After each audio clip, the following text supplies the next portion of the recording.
So it's funny that I just finished up my video on the Mavic 3 Classic long-term review and why I changed my mind on it. And one of the reasons was one of the particular features, which is tripod mode.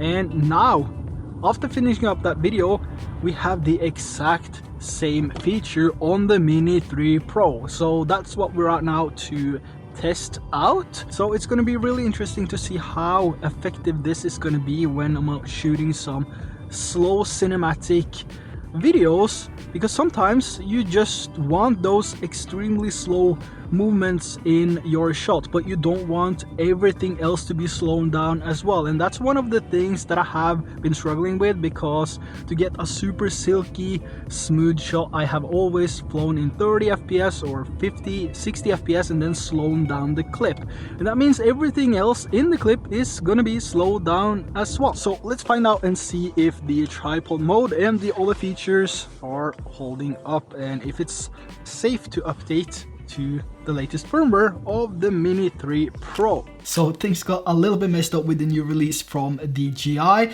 the goggles Integra and the Motion 2, and it wasn't until after I published the video of the avoidance new firmware that I received a new firmware on the DJI Mini 3 Pro. So yeah, we finally have another firmware to take a look at on the DJI Mini 3 Pro and also the DJI RC Controller. So the latest firmware update for the DJI Mini 3 Pro and the RC Controller is 01.00.0500, and this also brings the DJI RC Controller to the DJI Fly 1.9.8. Now a quick look at the DJI RC Controller update here. We can see minor bug fixes and improvements. So this adds to the stability of the controller and rules out some of the bugs that we might have experienced in the past. But most of the exciting updates is in the new firmware on the Mini 3 Pro itself, which I've been out testing. And as for the testing, I've gone through the most used features to see if everything is working optimal. It was also extremely windy today, which makes the testing even better to see if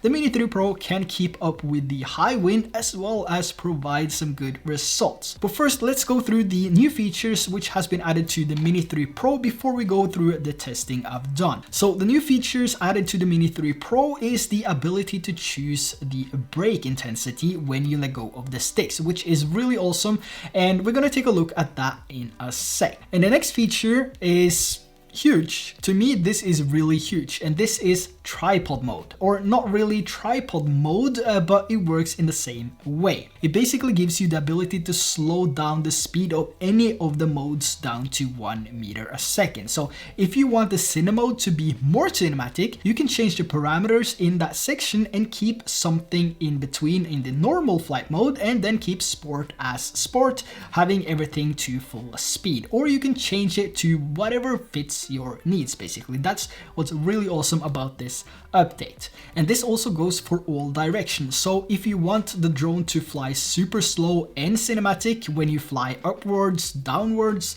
side to side, or when you turn the drone, you can actually achieve that now by putting all the parameters down to 1 meter a second. Now let me show you a few examples here of how this looks.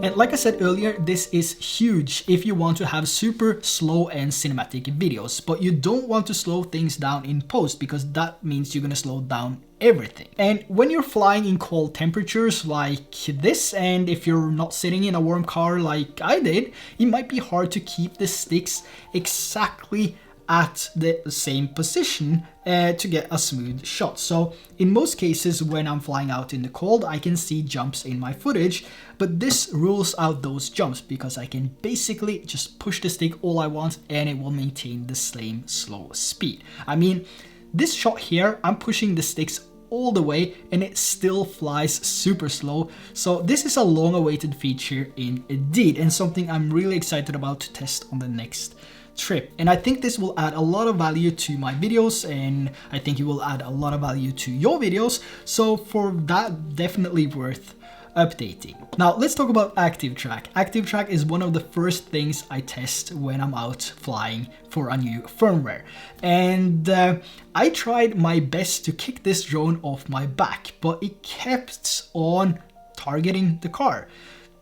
Yeah, and did an amazing job, to be honest. A really good job. Of course, it's hard for the Mini 3 Pro to keep the exact distance, but that it actually managed to keep track of the car in these turns, I'm impressed. I'm really impressed. I'm not sure if this has anything to do with the latest firmware to do and if this got improved, but it definitely looks smoother, and I'm really excited to test this further to see how it is when I actually go on a hike or traveling. Yeah. Now, including in the test, I've also done some quick shots, and these performs just as before with no issues to report. But like I said, it was pretty windy, so the drone struggled a little bit to maintain the exact hover, which is what you could expect and can expect with a small drone like this. And the obstacle avoidance system seemed to have no issues either, but again, a huge problem for me is the auto ascend when flying forward. It's still there, and it seems like it's come back for some reason. So one of the problems I've had with the Mini 3 Pro lately is the automatic ascend when using obstacle avoidance and bypass. So if we have this on bypass now, let's take a look at the height. It's 8.5 meters, and if I push this forward, just push hard forward, we can see it goes straight up as well as forward. So 60 meters, 20 meters, 30 meters, it keeps on going up, which is actually really annoying. So 40 meters from 8.5 meters, which is pretty annoying. This could be related to many different factors, but before I was heading out, I also did a full calibration and update, so it's strange to see this behavior. If you have the same experience, please let me know in the comments below, or if you have a fix for this, let me know, because I need it as soon as possible. But when I put the sensors off or to brake, there is no issues with the altitude gain at all. So yeah, I'm out of ideas basically. I have no idea why this is happening to my Mini 3 Pro. So again, if you know, let me know down below. But yeah, spotlights and point of interest still working as they should, and again, some issues with the wind here, but overall doing an amazing job in keeping the object locked in place. And also the 48 megapixel photos came out pretty nice, and there was no added delays when taking them, and basically everything works as normal. So I'm really excited and happy about that, that I didn't experience any issues. Let's see if the Mini 3 Pro is doing a successful return to home here, and it should land right outside of the window here, but I don't think it will. You can see the positioning of the return to home here is actually pretty accurate. Let's go out and see.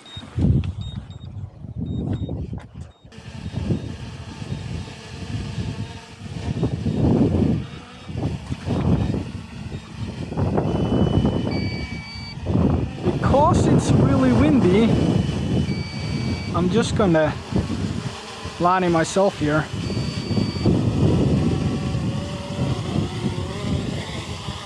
Came prepared. We have 2 more batteries. So we have the home point updated again, and that's why it's targeted my car, I guess, because the home point was here, so it wasn't actually that far off, maybe about a meter or something, 90-80 centimeters away from the home point, which was pretty good actually. So we're now testing the new braking system, the brake sensitivity. So I put this on 10 now, and that means that the drone will just continue to glide when I let go of the stick. So let's push forward here and let go.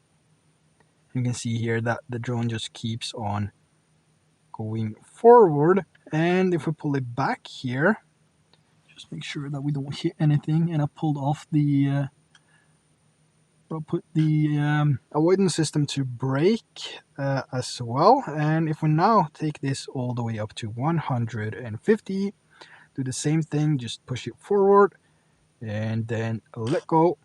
It will stop much faster. So that's basically how the brake sensitivity works, and it comes in good hand if you're trying to get extra spicy cinematic videos, or if you just want to have it at a hard stop when you release the stick. Now, DJI also added the option to erase all aircraft data, just like you saw on the DJI Avata. And to do this, you go over to the About section and over to the bottom there where you can see Reset Settings or Reset All Settings. And this will basically factory reset your drone. But one thing you should do though after updating to the latest firmware is to go over and see if any of your settings have changed.